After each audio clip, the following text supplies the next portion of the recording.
What's up, people? Rob Barrington here for another edition of Plan Your Play. And this is the hand I left you with. We are in three diamonds. And this is after what looks like maybe questionable calls from your perspective. I know I left you with this hand and usually have about a day to look at this. And some of you might have said, well, this is only 14 points. What's he doing opening one no trump here? And also, oh my gosh, he has two doubletons. This is bad bridge. What's Rob doing? Why am I watching this channel? So, this is very normal these days. First off, me personally, especially when I'm playing these robot tournaments, I use the range a good 14 to 17 as my no trump opening, okay? Which means when I have 14 high card points and a 5-card suit, I will usually upgrade this as long as I'm balanced, or in this case, what I would call semi-balanced with two doubletons. I'm okay upgrading, and that's what I did on this hand. The really important thing also is I know a lot of you are like, what's he doing? There's two doubletons here. Why is he opening one no trump? This is terrible, terrible.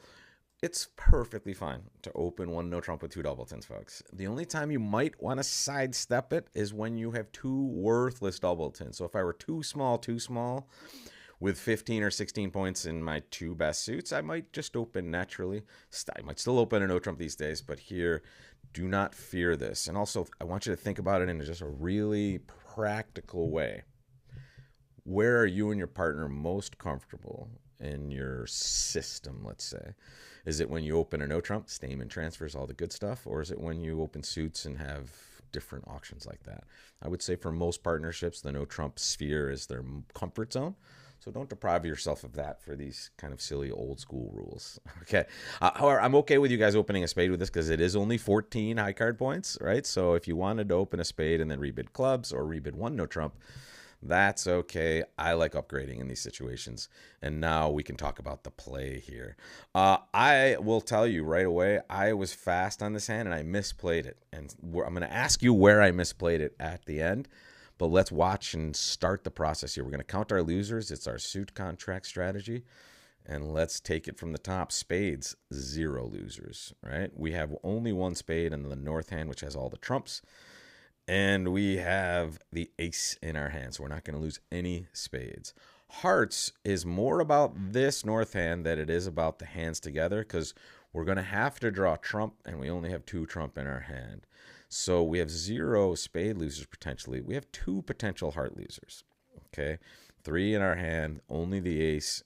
3 in the dummy, only the ace in our hand, right? So unless we can pitch or trump one of those, we might lose 2 hearts. Diamonds, it's either 0 or 1. All right, it's going to depend on what happens with the queen. And clubs, it's certainly 2, especially because you can see they're getting off to the lead of the king of clubs. Now the robots, their agreement is to play king from ace king. If you're playing in a live bridge game, folks, and you see this lead, guess what you can do? You can look to the east player to your right and say, what are your leads? Is it standard? Do you play ace from ace king? Do you play king from ace king? And you will find out whether this is king from ace king or king from king queen, right? They'll tell you right away. The robots play king from ace king. So it could be either in this situation. You're going to get quick confirmation though. 3 diamonds, they're going to get off to their club lead. They're going to take 2 club tricks right there. And now they're going to switch to a heart, which is pretty awesome for them, right? They have done very, very well here to knock out our heart trick here before we're able to kind of do any sort of work to pitch these losers over here. And this is the spot where at my table, I won the ace of hearts. And then I got to the business of drawing trump and was rewarded with this nice queen of diamonds falling. Everybody okay? This tells you exactly what's going on. I want you to get used to counting, folks. You started with 9 diamonds between the dummy and your hand, right? Left-hand opponent clearly has 1, right? So how many does this player have? They have 3. Get in the habit of just kind of putting that in your head. Even if it takes a little bit of time at the beginning, the more you get used to doing this, the easier it becomes. So now we have pretty much all the information we would need to take some more tricks. And here's what I did. I played diamonds, diamonds. And then, unfortunately, I had nothing to do but try to set up some tricks, but they're going to take 2 hearts. Right? So I ended up making 3 on this hand and only 3. And I will tell you, that was wrong. All right, so tell me. I'm going to take you through the tricks again. It went king of clubs, low, low, low, ace of clubs, boom, boom, boom, heart to the ace. And then here's how it played out. Where could I have gone differently, folks? What did I do wrong? There was an extra trick in the offing here. It was a slight risk, okay? So it wasn't without risk, but there was a way to take one extra trick. Can you see it? And I'll show you all the hands as I show you everything here. In fact, there we go. Let's show you everything. King of clubs was the lead. They actually had ace, king, queen. Now, we don't know this for sure, right? If the queen is in this hand, what our suggestion is to make extra tricks is risky for sure. But here's how you could make one extra. King of clubs, ace of clubs. We're perfect, right? Here's the spot where they've knocked out the heart. And then at this point, we could take a roughing finesse in clubs right now. All right, we could play the jack of clubs right here. And if they cover, we'll trump it. And then we'll draw trump back to our hand and play the 10 of clubs and pitch something. Or we could play the ace of diamonds, realize we're getting lucky here. And now I'm just throw you that robot thing. There's the gib. If you can see it, that's +1 right there. I don't know if that comes out too well on my screen. But here, if I play this jack of clubs now, they'll have to cover. Boom, boom. I'll rough that sucker right there. Then I can draw trump, play a spade to my ace, and 10 of clubs, pitch away a heart. And now I lose only one heart, okay? However, if I did that here, and let's say the queen was wrong, it's kind of, well, actually, sorry, it's just trading tricks. Because notice, I have 2 heart losers. If I play the jack of clubs and it goes low, and let's say the queen isn't here, and I pitch a heart, they win their queen, I've gotten rid of one of my 2 heart losers. So it's either loser on loser, or it's creating a trick. I'll tell you, you're rarely going to see them duck, right? When you play the jack of clubs, they're going to play the queen. Just make sure you can't pitch now. And that takes just a little bit extra work, drawing trump, and then getting back to your hand, and boom, shakalaka, you're making an extra trick. So this was me. Just honestly, most of my mistakes, and I would say a majority of my students' mistakes these days, especially the ones that have gotten, much better just mechanically, it's speed, folks. It's speed, speed, speed. I can tell you exactly what happened in this thing because I remember it.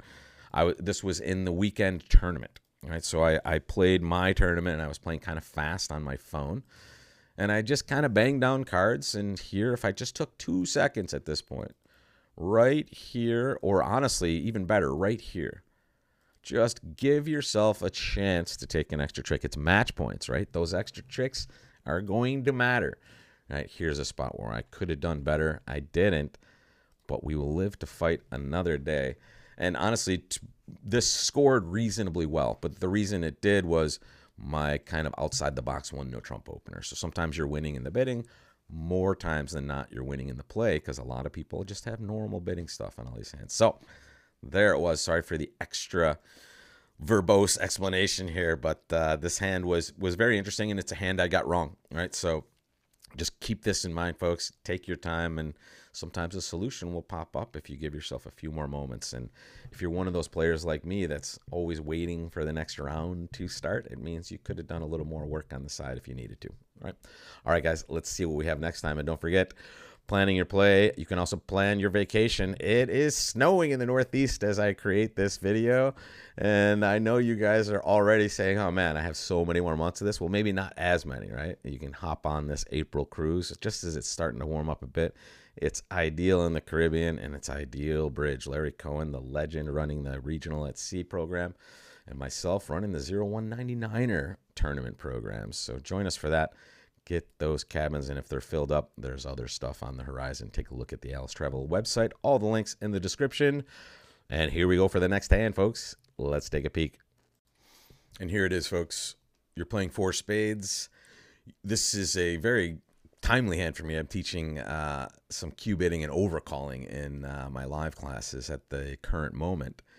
And this is a great spot for that. East open to heart.